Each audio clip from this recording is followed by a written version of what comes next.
There we go. Allegedly. All right, and we look good. Cool. All right, so good morning, Skillz family. We are here with another wonderful Wednesday show, the Skillz Show. Oh, wait a minute. Hold on. We got to stop everything.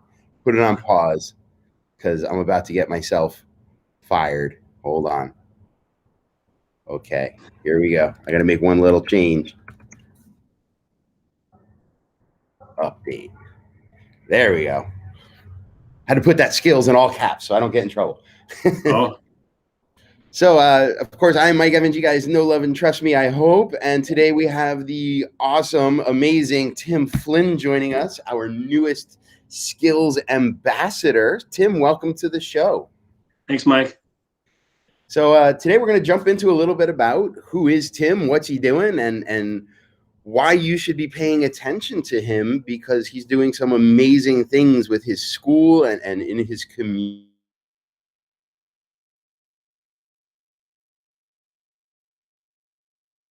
School, all that kind of stuff.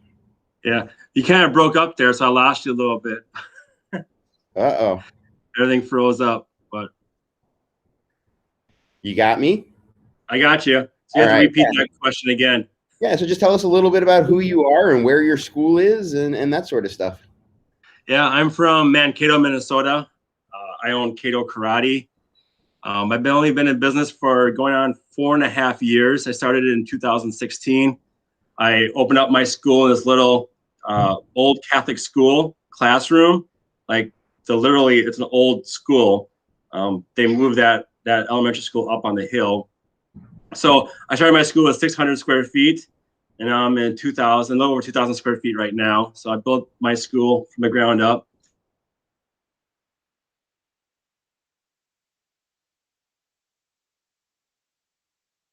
Bought their school and went from there. I one of the few actually had to do the grind work, build it up from ground zero. Still working full-time job, running another, trying to build my business up. So, but I'm here now in a totally new direction. I didn't plan on going this route when I opened up my business, but it's working out. Good. Yeah. I mean, I have the privilege of getting to hear about your growth and your journey every week. So hopefully people get a little excited as we talk about it a little more. So you started in 2016. Yep. And since then you've gone through a lot of different phases. When you first opened, you weren't a skills school back then. What were you teaching originally?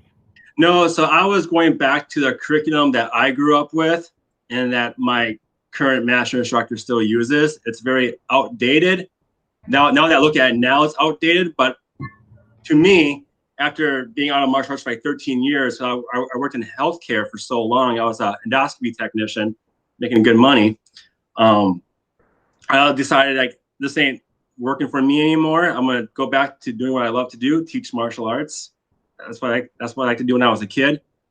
So I taught, the traditional style martial arts. It was the ITF, but the dropout rate, it was so hard to keep kids.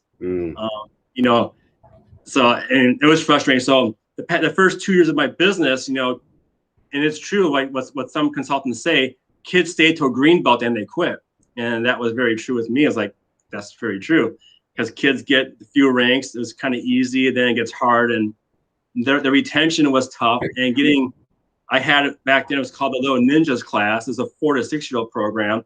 I couldn't get kids in that program at all. I maybe had like 1 or 2 at the most, and it was it was a very sad looking program.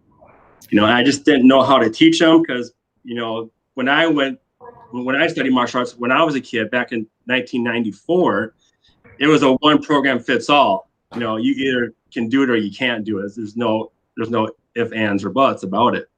So, and that's how I started teaching. It was very rough. And then, eventually I joined some other consulting groups. That's kind of how I found Melody.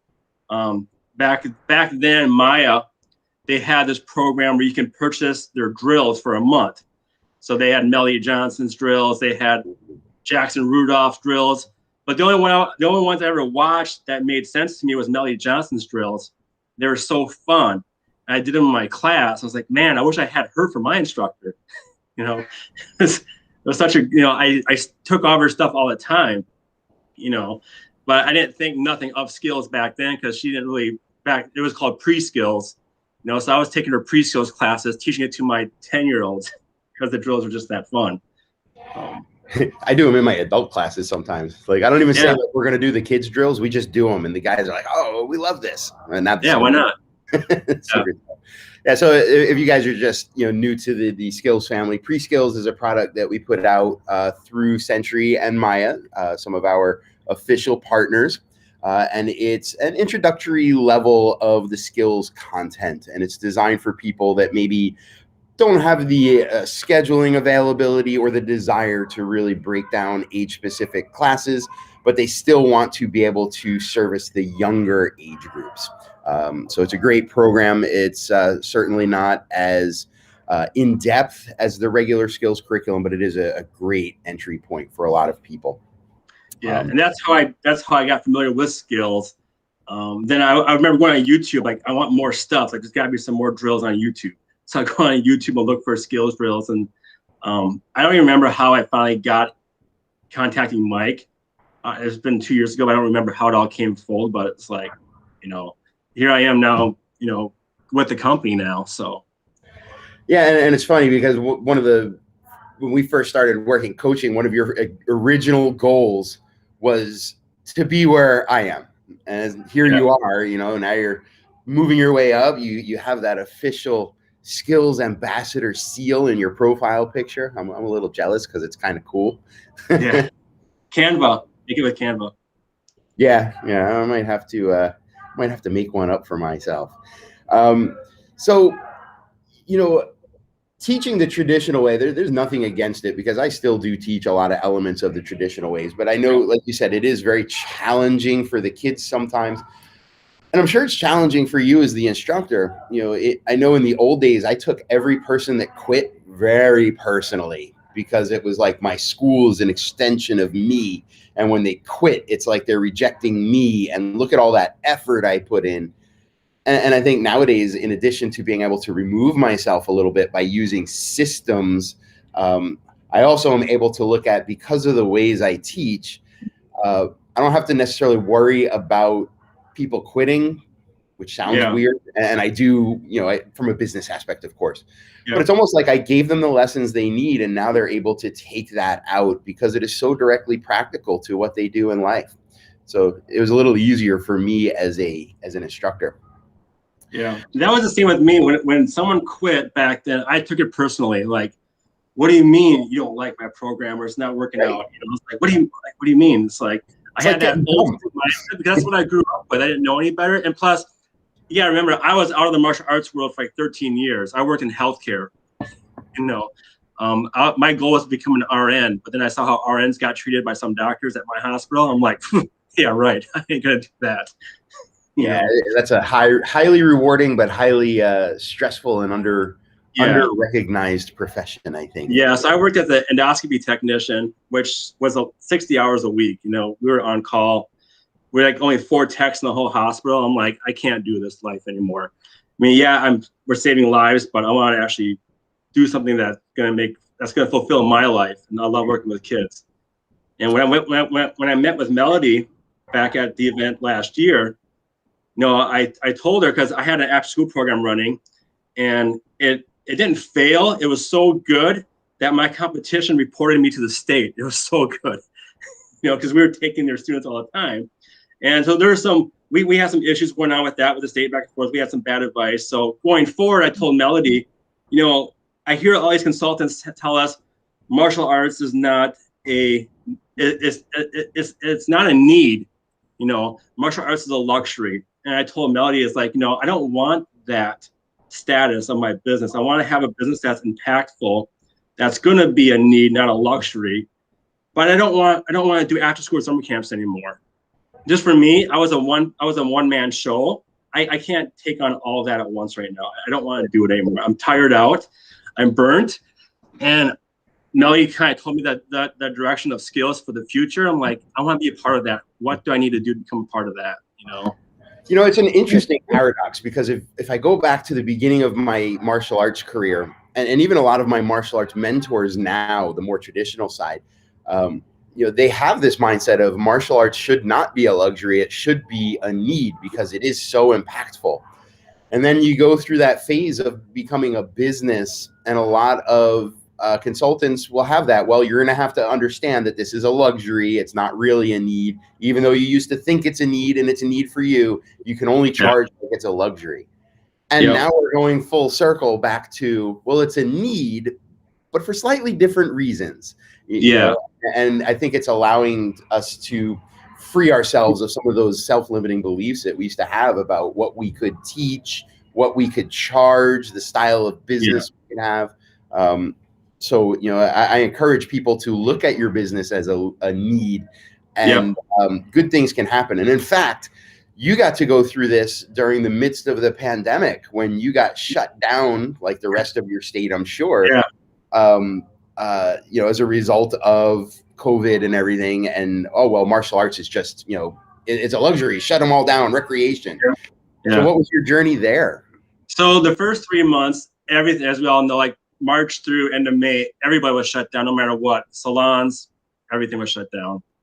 And just like everybody else, we were all bumming, didn't know what to do, what was going to be next. And then the second shutdown, I had at least good, 6 months of solid Skillz training underneath my belt.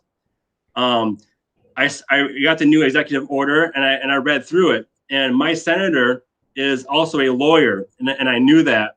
So I emailed Senator Nick, and I go, hey, it says in the executive order that youth enrichment programs are still allowed to operate.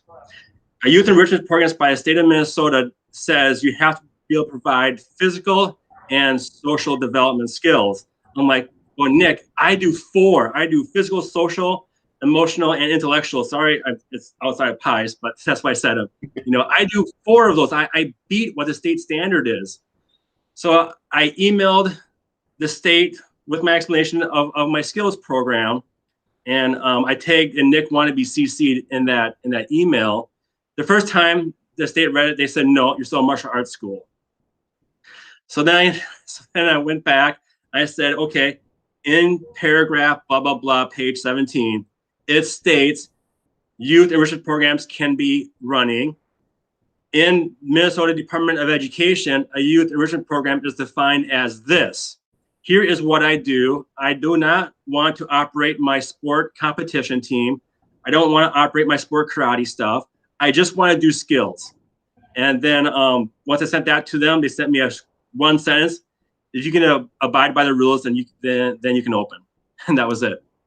That's powerful, and we went through the same journey, making sure we recategorized ourselves, and, to be able to be recognized in such a way that now you're becoming essential, right? Your youth enrichment and focusing on that developmental aspect. And I'm sure that within your classes, you're still doing punches and kicks and all the other things. It's just the focus is a little different.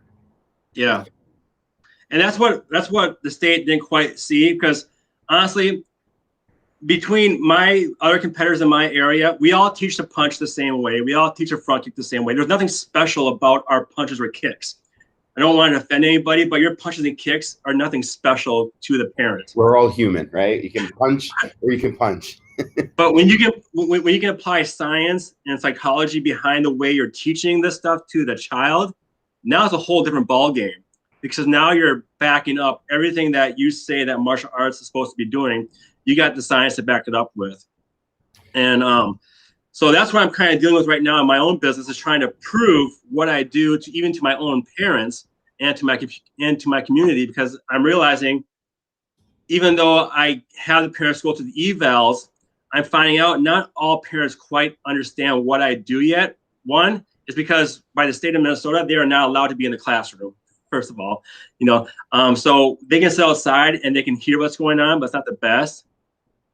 So I get some parents who say, my kids are getting bored, or, whatever the reason is, and that's fine, but what I'm noticing is that the parents who follow my parent Skillz, who follow my blogs, who kind of follow me through social media, these kids are having the greatest success in my program, and they're referring their friends to my program. So that's fine. I want the people who are having success in my program to stay in my school. The people who aren't seeing the success, I'm trying to do my best to help them out, but I can't force them to watch my stuff I post. So, which is okay because, I'm getting a whole new direction of clientele. And then when parents, like yesterday, I had a phone call right after me and your meeting, and I made a post about it yesterday. The question was, how much do you charge for martial arts? I'm like, hold on. First of all, how old is your kid? So forth. I go through my whole spiel. And before I got to the price, I talk about my staff. I go, now we're not your typical martial arts program. I know we're Kato Karate, soon to be Kato Skillz, eventually some down the road. In my program, we have a psychologist named Jennifer Salama. She oversees our whole Skillz program. We have an in-house social worker that consults with my staff on how to work with certain behaviors. And my staff are being trained in child development as we speak. So what we're doing is we're using child development skills to help make your child a better person by using the martial arts as a tool. So our main focus is the stage of development. And I kind of go through all that, the whole spiel. And I get to the price and they're still like, yeah, perfect. When can we start? I mean, it's so easy when you can actually break down the program. And this is all done on the phone. They haven't came into my school yet. So, and it's how a lot of my closing rates are so high too, is because they know what to expect. And we're not just teaching their kids how to punch and kick anymore. Yeah, it's a perfect, I of course typoed it as I typed here, but one of my favorite quotes is from Pablo Picasso, and it's learn the rules like a pro so you can break them like an artist. And essentially that's what we're doing here is by learning, starting from this is what the executive order says, this is what the guideline says, this is what we do. We've learned what their rules are, and now we're able to function within them successfully. Same thing with the kids. We're learning how kids learn, so then we can be creative about how we function within that psychology successfully. It allows us to have that creativity to do what needs to be done, but also do the things that we want to accomplish. So we see a lot of people these days organizing as churches or going through these really weird ways of getting their businesses open. And that is certainly an application, and there are loopholes in the law. So, I mean, it's legitimate as far as the law is concerned, but I would much rather be legitimate as far as doing what I say I do and function within that. So, I think you do a great job with that. Yeah, and I love, a lot of parents love that. Oh, you have a psychologist that's in your school. Like, what martial arts school has a psychologist overseeing their program? I'm like, it's amazing that because we leverage Jen's name, and Kelly has a degree in psychology, and both Tim and I have social workers that work in our schools. So we're starting to see these shifts of the types of people that are calling. They're subtle shifts, and they take time, over the course of a year. But every now and then we get that call like, "Oh, you're a special needs place, right?" And yeah, we do work with special needs. We have spectrum skills programs, and we have special needs kids in our programs, and we have IEPs for them. But we get to explain that, because we have a psychologist and a social worker, and my partner Heidi has a degree in education, this doesn't mean that we have to have the kids that have something quote unquote wrong with them. Skillz is about taking every child and helping them develop faster. So if you're at the middle of the bell curve, we can enhance what's happening. If you're on the left or the right bell curve, we can meet you there as well.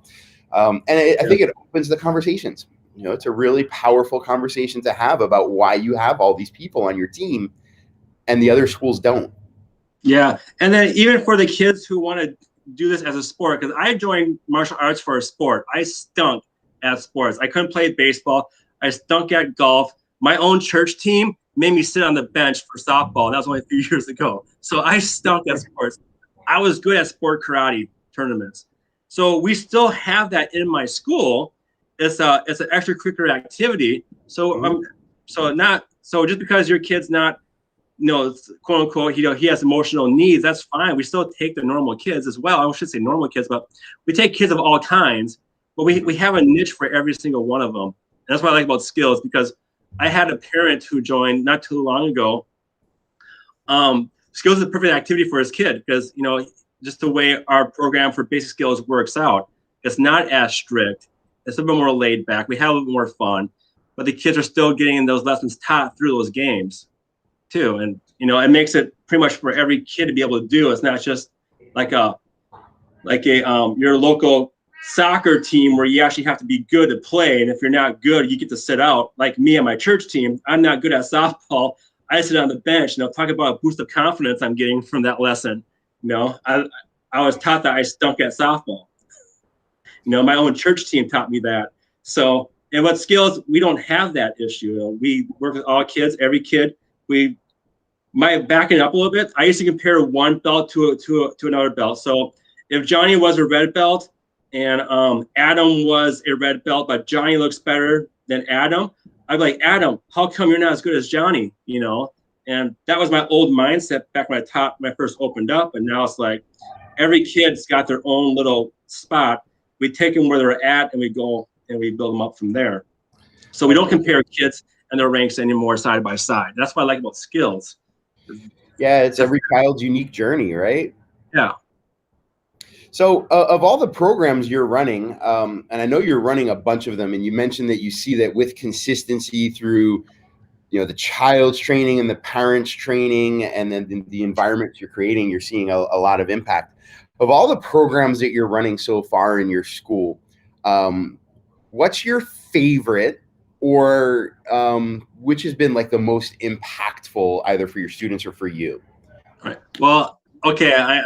There's kind of two, because one, I'm not teaching that much anymore. That's passed on to Haley. But Basic Skills is like my favorite program because it's the one I started teaching the first when I joined Skillz, just to kind of understand the skills concept. I started teaching basic skills just because it's more, we don't have to worry about, does your snap and your front kick look perfect? We're not looking for that in the kid. We're just, we're focused on, the teamwork skills, the focus skills, and that stuff. So, but my favorite skill becoming to teach is more of parent skills, because I'm going to that CPNS course I have with Melody.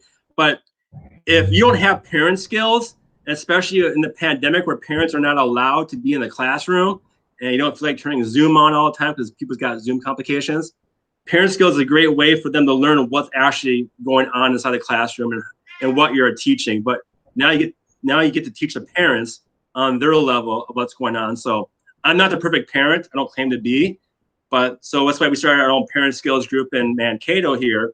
And it's small, but we'll grow it. But I'm starting to like that because that's going to help me teach not just my own kids, but teach more kids different techniques on how to work with kids with different behaviors. So I'm going to say parent skills kind of started to become my favorite one to work with. Yeah, that's one I think a lot of people skip because it takes a certain amount of tact to tell a parent how to do something better, right? And not have them go, well, don't you tell me how to. It takes a certain tact. But when you can get those parents buying in, especially if they're parents of kids in your school, and kids have that consistency that the way, Master Tim works discipline is the same way that mom works discipline, is the same way that dad works discipline. And then we open our parent groups also to teachers and community coaches. So the more consistency those kids have of empowerment and people nourishing them, it becomes really, really powerful versus just, here, fix my kid. Yeah. Well, I only get an hour and a half with your child. You get 100 and some odd hours. We need to enhance your child. There's nothing wrong with the child. And I think very often that's part of the power of parent skills too, is just reassuring those parents that, well, there's nothing wrong with your child. Your child's exactly how they need to be. Yeah. Let me give you a few tools to maybe interact with them a little bit better. Yeah, because Melody's made these nice little graphs. They're so easy to follow, like level 1 to level 5. And I'm gonna admit it, I'm a level 1 on most of those. I'm a level 1, so I have a ton of learning to do. But so we're not trying to say we're trying to make, you have to be a perfect parent to be in my program. It's like you're probably gonna be like me. I'm a level 1. I'm the dad that yells at my kid, "Hey, go take out the dish, go take out the garbage." When I should be going up to their room, going, "Hey, Rihanna, will you please go take out the garbage for me? That would be really great. When can you do that? can you do that in 5 minutes, finish up, instead of just yelling for my kid. It's like, so now I'm learning new skills myself right now through Parent Skillz. And I realized Parent Skillz, the way that program is ran, is pretty much how we teach classes. It's kind of like these 7 laws of instruction, or how to teach a drill. It kind of has the same concepts in there, that as well too. So if you're a full Skillz, I don't know if the Skillz Silver gets that course, the 7 laws of instruction, or yeah, I think so. How to teach a drill. But I know some of the stuff is kind of relates to those Parent Skillz.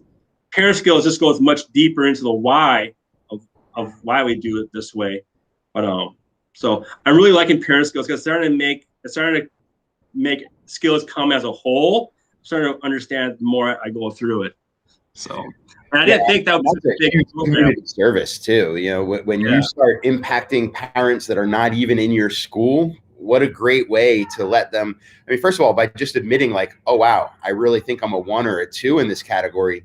Just that level of interaction and concern about your skill is what makes you a great parent. And it's empowering to recognize that you're not perfect. And then it's also a great way for them to say, well, how do I get more of this? Well, let's go check out that guy, Tim, and see what else he has.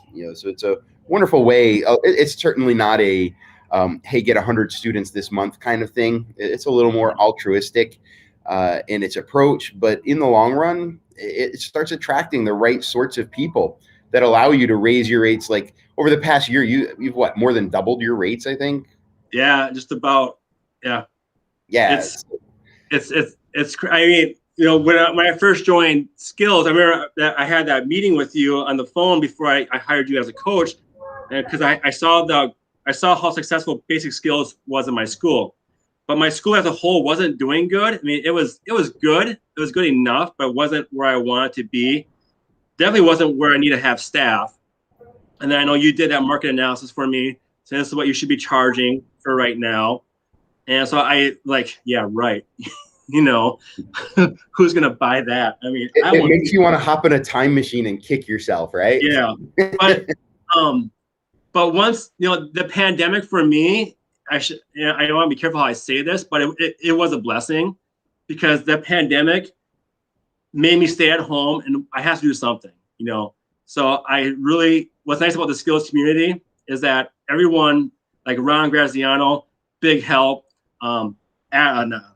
Andrew from On the Mat, these people sat with me. We talked on Zoom many times on how to become a Skillz school, and they did it, out of their free time, So I had a lot of support on how do I make myself a Skillz school now that we're shut down? I want to open back up as this new business, and this is what I'm going to do, because I lost like over half my people anyways. So who cares at that point? Yeah. I was down to 35 students in end of May. I mean, it's like, it don't matter now. I mean, I might as well. That's it. Like when you're that low, we went through the same thing here in New York. When you're that low, it's like, I got to start over almost. Yeah. So, well, all right, if I'm going to start over, what do I really want to be? Yeah. So and what I liked about the Skillz community is that the people I talked to, I asked a question, and I would get, PMs back. Oh, hey, you want to talk about this? Like, I never met Ron Graziano.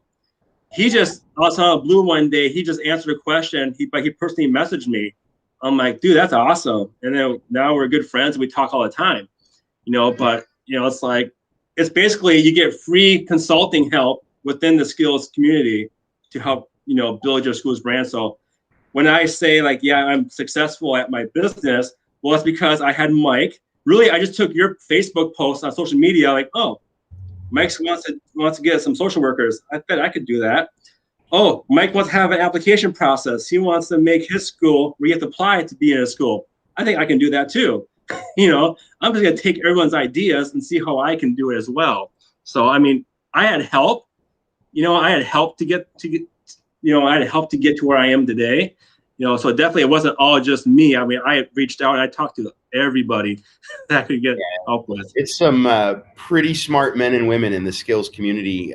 Just like we filter for the types of clientele that we want nowadays in our schools, Skillz tends to attract, and this is not to say that people are not Skillz members are not this way, but Skillz tends to attract people who are a little more forward thinking, a little more driven in what they want. Hence the title of today's episode, because Tim is driven to make his own best life. And they're also willing to help. I love it. And different ways of doing things. Ron is a very smart guy. Andrew's a very smart guy. We all do things a little bit differently, but they all work. So you get an opportunity to make your own decisions within it as well. Yeah, I think I spent I was down for a event last summer. I spent the whole day with on the mat martial arts. I talked to Andrew the whole day. He's talking to me. Not everything he does will work for me, but I'll take what he's doing and I'll put it into my program. So my program keeps adjusting as we go. It's not set in stone.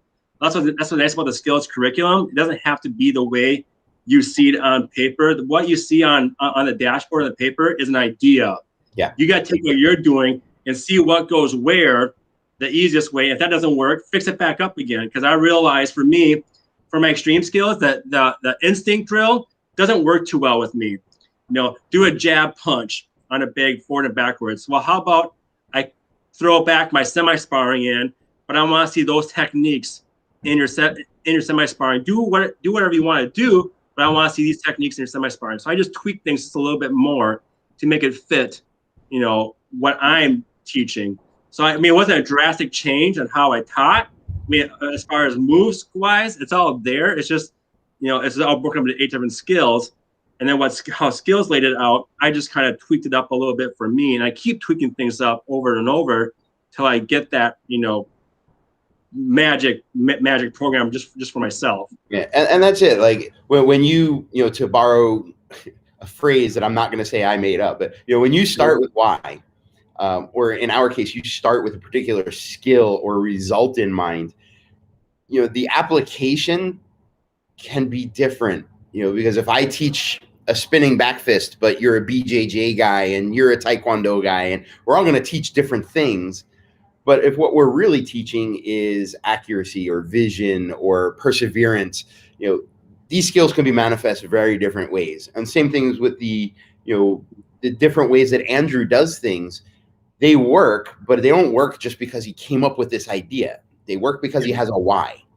This is why I do things this way. The psychology of sales, the metrics that I'm getting. And when you can look at those, then you can take that and tweak it however you want to fit your school. And it doesn't happen overnight either. So what I learned is it's okay to make mistakes, because mistakes are the fastest way you learn from it anyways. But so my coach Haley, she's made a few mistakes, and I go, well, you learn from it now, right? So who cares? Move on. It's not a big deal, but it doesn't have to be perfect. If you start Skillz, I was trying to make everything perfect. It was just, I was like, nah, but I couldn't do it. I can't remember who told me that. I think a few consultants. I know back then I was with Dwayne Spires, and I remember him saying for Zoom classes, it doesn't have to be perfect. Just go out there and teach it.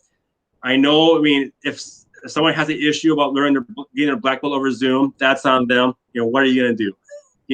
So I learned it doesn't have to be perfect yet, and I will never get to perfection. So I know that, but I want to try to get to perfection every time though too. I want to try to have the best program in my area, and I will be tweaking things up as I keep growing. That's just, I keep changing things up too. Yeah, even as you look at the pure Skillz format, we tweak things constantly based on new research, or sometimes as members come back and say, hey, I've done something this way, and oh wow, that's a really good idea. Nobody's perfect. We're all just kind of stumbling our way through. It's just some people are a little farther along the path, and having those people leading the way and shining the lamp for you can be very, very helpful. And now Tim is one of those people that you guys can reach out to. So Tim, if somebody wanted to reach out to you, what types of things do you think you could help with, and how could they find you to ask these questions? Well, you can find me on Facebook, Tim Flynn, or because I have the Skillz Ambassador logo on my profile picture, so it's me. Or just go to Kato Karate on Facebook, or through my website or whatever. Find me that way. But what I found out with Skillz, the key to Skillz that I'm really, that I want to kind of give back on was the eval portion, because I had help with evals. I know Andrew, Ron, you, Melody. I had so much help learning how to do the eval system that I had the evals down pretty darn good. So if you're a school out there who don't understand the one-on-one evals and how you don't need to offer that trial afterwards, you don't need to do the eval. There's no reason to do the 6-week free trial after the eval, or the 6-week paid trial after the eval.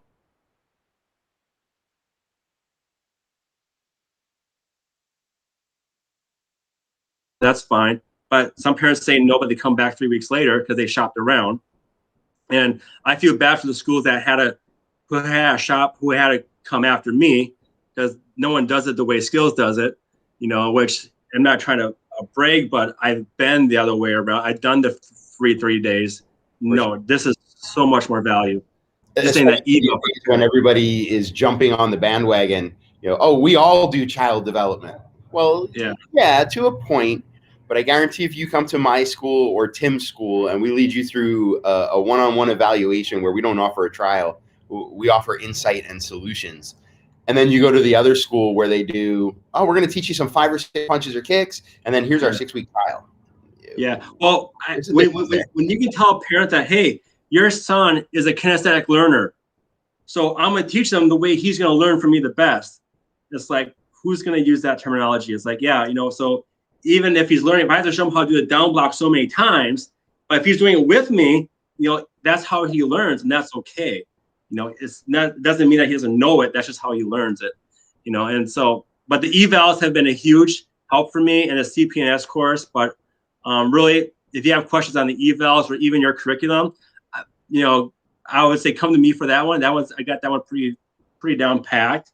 But yeah, and if I don't know the questions, there's 7 other Skillz ambassadors that all have their specialties. Ron Graziano, that guy is a sales genius.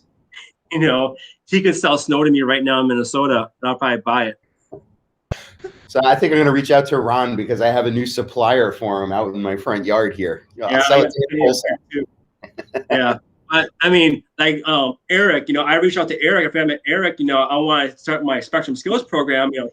He's done it. He's got his Spectrum Skillz program down to the T. Like, I want to talk to him. How can I get a good program like him? Everyone, these ambassadors have their own unique area. Like, and all you got to do is just ask for help. That's it. Just ask them. And it's there. Yeah. All right. So we're a little over time. That's all right. So Tim, thank you so much for your time and your insight. And I'm really excited for people to be able to start following you a little more closely, watching what you do and why you do it. And then hopefully they'll reach out to you and start their own journey to whatever it is that they think success is. Yeah. We'll get them going. All right. So that leaves just one thing. Make sure that whatever you took out of today's episode, take action on it and you go get it. And if you need help, you can reach out to Tim or any of the other ambassadors, or of course, John and I are available, though John, you'll notice, is not here this week for some family health issues. So please just keep him in your thoughts as he deals with that. All right. So you guys have the rest of your week. Go get it.